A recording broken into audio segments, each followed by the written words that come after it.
1. El contexto. El contexto en el ámbito de la lingüística es una situación que, enmarcando un texto, le da sentido a las palabras, las frases o discursos. De la misma manera se puede entender como el entorno físico, psíquico, político, religioso, cultural, económico en el que se considera un hecho. La mención a los contextos puede, en cierta medida, ayudarnos a entender a su vez el sector. Desde el ámbito geográfico, el sector puede referirse a una porción o parte de un territorio. Por ejemplo, en Guadalajara se utilizaba la división de la ciudad en 4 sectores: Libertad, Reforma, Juárez e Hidalgo. Incluso en algunas parroquias la subdivisión territorial se hacía por medio de sectores. Desde la comprensión del contexto, un sector se entiende más bien como parte de una colectividad, de un grupo o de un conjunto de personas que tienen características comunes o viven precisamente en un contexto determinado y comparten una serie de características e incluso de intereses comunes. Se podría decir que se trata de un lugar común. La importancia de la comprensión del sector a partir de los contextos en los que se desarrolla la vida nos permite dar un paso de suma importancia como la dio Pablo en Atenas: la capacidad de atribuir un significado a la vida concreta de quienes reciben el mensaje del Evangelio. Pablo no predicó el Evangelio de la misma manera a los judíos que a los gentiles, puesto vivían en contextos diferentes y capacidades diferentes para recibir el mensaje. El mismo Evangelio predicado de forma distinta, traduciendo fielmente el mismo mensaje en el lenguaje propio de quien lo escucha, hasta que el mismo que se evangeliza sea capaz, él mismo, de anunciarlo en las categorías propias a los propios. Atenas es el contexto donde Pablo se encontrará en 3 sectores: los judíos de la sinagoga, los paganos que temen a Dios y los filósofos. La antigua Atenas, como hoy nuestra ciudad de Guadalajara, era una ciudad cosmopolita, una ciudad de encuentro entre distintas culturas y ambientes. Como Pablo, nosotros estamos llamados a evangelizar nuestra ciudad, nuestro contexto arquidiocesano. 2. La sinagoga. Pablo acostumbraba a encontrarse en sus viajes con los judíos de la sinagoga. La sinagoga es una estructura religiosa de suma importancia para el judaísmo, espacio sagrado para la oración, la enseñanza y la escucha de la palabra de Dios. Surgieron en la cautividad de Babilonia como lugar alternativo del templo de Jerusalén, que además de la lejanía había sido destruido. Las sinagogas jugaron un papel predominante en el anuncio del Evangelio en la primera generación cristiana, como lo atestigua el libro de los Hechos de los Apóstoles. En ellas Pablo se encuentra, digámoslo, a nuestro interés, con el sector de los judíos. Analógicamente, comparando, podríamos decir, con los de dentro, con los que tienen conocimiento suficiente sobre la religión judía y pueden entender el lenguaje de la predicación. Para Pablo, el mismo hecho de ser judío es ya una ventaja, una gloria. En un primer momento, con ellos puede expresarse como judío y vivir los valores que implica su fe sin ninguna preocupación. Poco a poco Pablo comprenderá que el verdadero judío es el que tiene la circuncisión del corazón. Haciendo la aplicación para nuestro contexto sociopastoral, podemos encontrar una similitud con la predicación de Pablo en la sinagoga, con la misión dentro de las estructuras pastorales ya existentes, como la parroquia. En esta podemos hablar de los sectores que frecuentan la iglesia y que son evangelizados por las mismas estructuras pastorales de nuestras parroquias. Por ejemplo, la catequesis infantil, la pastoral juvenil y de adolescentes, la atención a los enfermos, la pastoral familiar, etc. Se trata de lo que comúnmente llamamos la pastoral funcional, porque está en función de un sector determinado y tiene ciertos rasgos de especialización. 3. Los que temen a Dios. En Atenas, Pablo también se encuentra con los paganos que temen a Dios, aquellos que sin ser judíos tenían aprecio por la fe judía y eran llamados prosélitos, que significa los que están cerca. Eran bien recibidos en la sinagoga y en general por los judíos. Incluso algunos llegaban a circuncidarse y a guardar la ley judía, como el respeto del sábado. ¿Serán estos los que mejor estarán abiertos a recibir el Evangelio de Cristo? Haciendo esta especie de comparación con la pastoral actual, podríamos pensar en lo que se llama los granitos de oro, o sectores de personas que sin pertenecer de la misma estructura pastoral mantienen de por sí una apertura general a las cosas de Dios y de la Iglesia. Pensemos, por ejemplo, en los llamados gremios, organizaciones de orden económico laboral o que en muchos pueblos y durante mucho tiempo han organizado las fiestas patronales, tomando un día del novenario del Santo Patrono. También en aquellos sectores de la sociedad que solicitan una celebración religiosa por motivos de inicio o fin de una etapa, en sus procesos como en las escuelas públicas o universidades. Lo que junto a la Iglesia buscan, los que con la Iglesia buscan establecer la justicia y el derecho como organizaciones no gubernamentales, los que tienen lazos de estima a la Iglesia y comparten algunos intereses afines como políticos, empresarios o profesionistas. 4. Los especialistas. Pablo, al llegar al Areópago, un montículo llamado Ares, de allí su nombre al noreste de la Acrópolis ateniense, fue lugar de tribunales para dirimir asuntos públicos. Otro tiempo se destinó a un consejo público que gobernaba la ciudad-estado de Atenas, hasta formarse una auténtica institución jurídica y política, con gran influencia social. En el texto de la iluminación de los Hechos de los Apóstoles se nos dice que Pablo fue llevado al Areópago por filósofos epicúreos y estoicos para explicar, probablemente en un juicio frente a este consejo, las razones de su fe.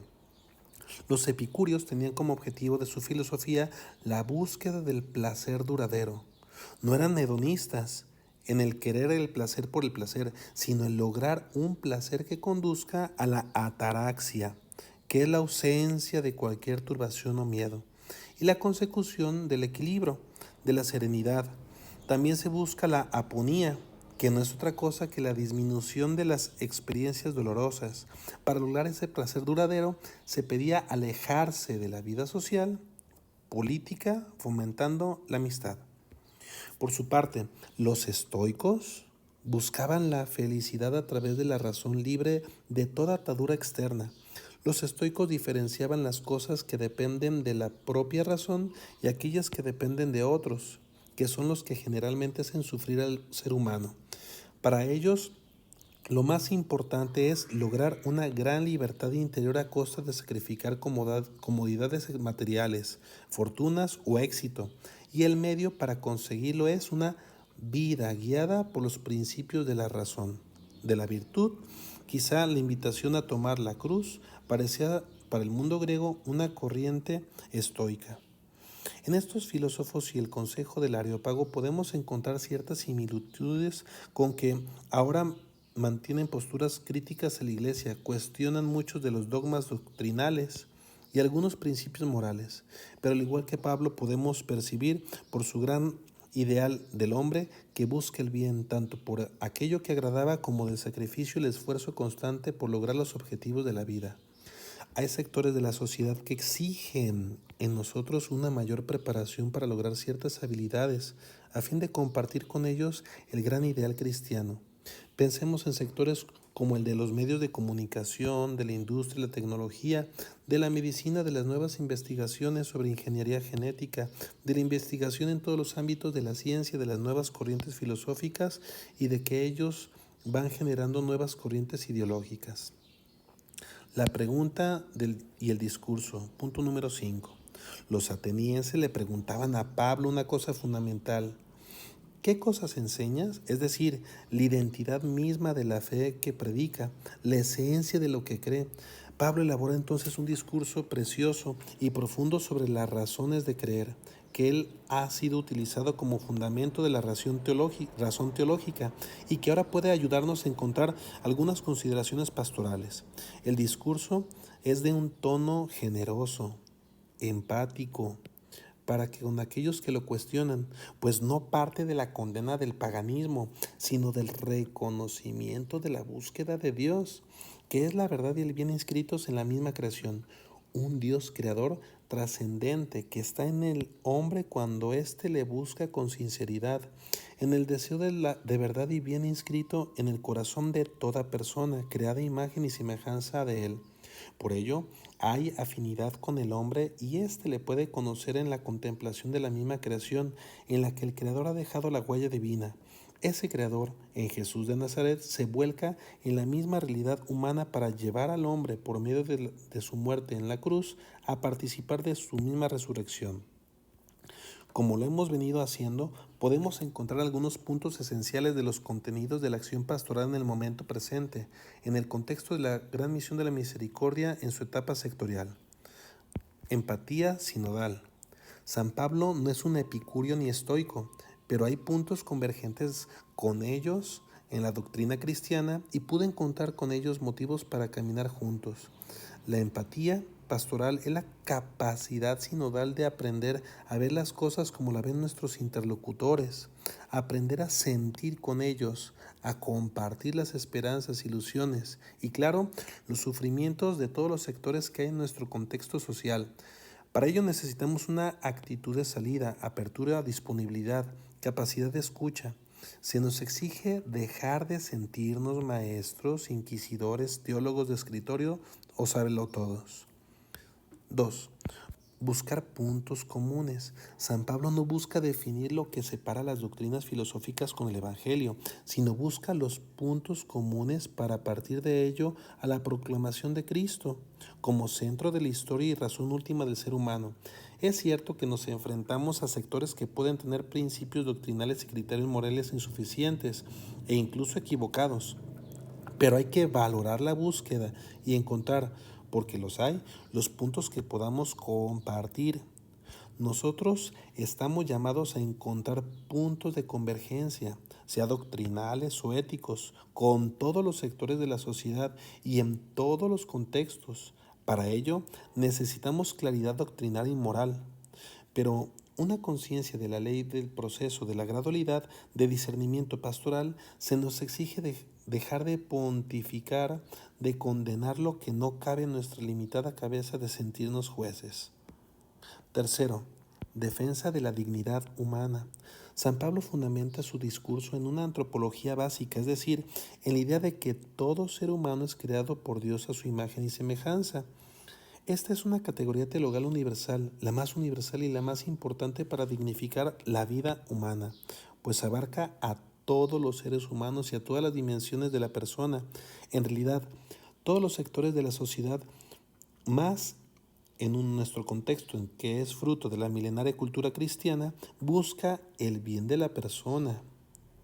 Quizá pueden ser razones no del todo válidas ni aceptables, pero sí entendibles si nos colocamos con esa actitud empática. Para ello necesitamos priorizar la misericordia, darle lugar importante que le toca a la pastoral social, preocuparnos por la realidad tan compleja de la violencia institucionalizada, del deterioro ambiental, tanto en el orden social como ecológico. La pastoral de la Iglesia debe ser garantía irrestricta y profética de la defensa de los derechos humanos y de la construcción del tejido social. Se nos exige dejar de pensar la pastoral desde la sacristía, sacramentalista, piadosita, de una liturgia ritualista y alejada de la vida, dejar una doctrina de ideas y no de vida ni de experiencias de fe. No podemos seguir mirándonos el ombligo, vistiéndonos ropajes medievales y alejándonos de la vida de las personas, especialmente de los que sufren. No tener miedo. Pablo no tuvo miedo de presentarse frente al consejo del Areópago ni confrontarse con los filósofos, quizá más importantes de Atenas. No se presentó ante ellos con las manos vacías, ni con la mente en blanco, con el complejo de inferioridad de quien no es consciente de la riqueza del Evangelio, incomparable frente a todo el sistema de creencias o a cualquier oferta de mercado. En la pastoral no debemos tener miedo, que no es lo mismo que una actitud soberbia ni autosuficiente, sino confiando en la verdad misma del Evangelio, que responde a toda búsqueda humana, y no tanto en nuestros recursos. Vencer miedo es miedo de salir, miedo de perder comodidades y los puestos alcanzados, de ensuciarnos en el camino, de posibles riesgos, de no querer cambiar nada porque quizá perdamos algo. Dejar el miedo que paraliza y que ve como amenaza y desconfianza a los otros. Jerarquizar verdades. Pablo comienza con lo que hoy podemos llamar teología fundamental, sin que haya una exposición completa ni exhaustiva de la fe, sino solo lo esencial y contextualizado. También la acción pastoral en la etapa sectorial no puede ser una exposición total de la fe ni petición de principios sobre la moralidad de los distintos sectores, sino una jerarquización de la verdad revelada y una conciencia de una moral gradual, de modo que favorezca la aceptación primera del Evangelio sin abrumar a los interlocutores. Jesucristo siempre será una buena noticia para todos los hombres y hoy, como nunca, necesitamos de Él y de quien lo predique y haga presente. 6. La respuesta. El discurso de Pablo puede considerarse como un rotundo fracaso, pues solo pudo convertir a una persona, a Dionisio Areopagita.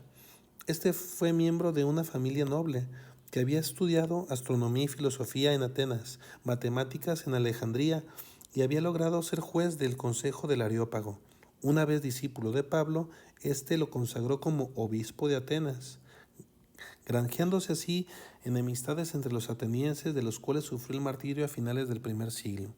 Una de las actitudes más enfermizas de los agentes de pastoral es el protagonismo y el deseo vano de éxito, que puede llevar a compensaciones mundanas en la búsqueda de un prestigio y del dinero, el carrerismo clerical y de las luchas de poder, el fin de la misión de la Iglesia de Cristo y solo Cristo. Por ello deberemos aprender en la escuela de la cruz y de la invitación de Jesús a seguirlo cargando la cruz, con la advertencia de que nos envía en medio de persecuciones.